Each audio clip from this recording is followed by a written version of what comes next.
વર્ષથી જ્યારે ગુજરાતમાં ભારતીય જનતા પાર્ટીની સરકાર છે ત્યારે સામાન્ય નાગરિકોને બદલામાં મળ્યું શું? રોડ ઉપર આ 5-5 ફૂટના હળિયા.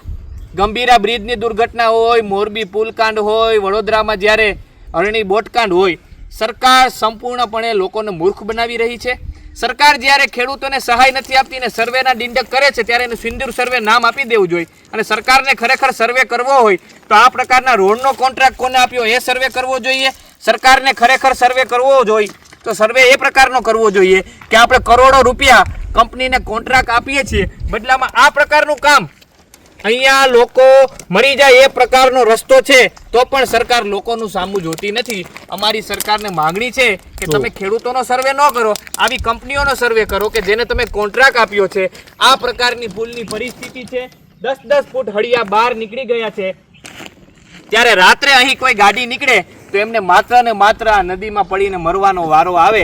ત્યારે સરકાર આટલી નફ્ફટ અને નાલાયક છે. આપણે સૌએ વિનંતી કરીએ કે સરકાર આ પ્રકારની પરિસ્થિતિમાં તાત્કાલિક ધ્યાન દોરે અને આ રોડ રસ્તાનું મરમ્મત કરાવે.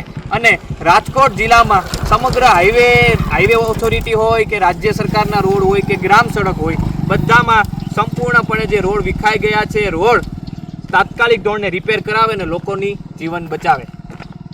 30 વર્ષથી ગુજરાતમાં જ્યારે ભારતીય જનતા પાર્ટીની સરકાર છે ત્યારે સામાન્ય નાગરિકોને મળ્યું શું? માત્ર ને માત્ર 5 ફૂટના હળિયા.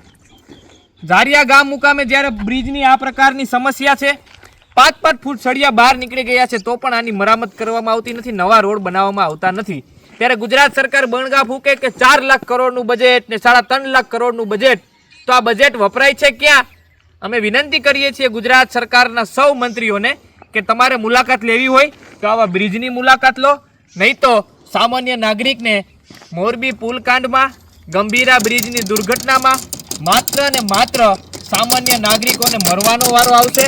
આ વિકાસશીલ અને વિકસિત સરકાર એ માત્ર ને માત્ર નાગરિકોને મૂર્ખ બનાવી રહી છે. અસ્તુ.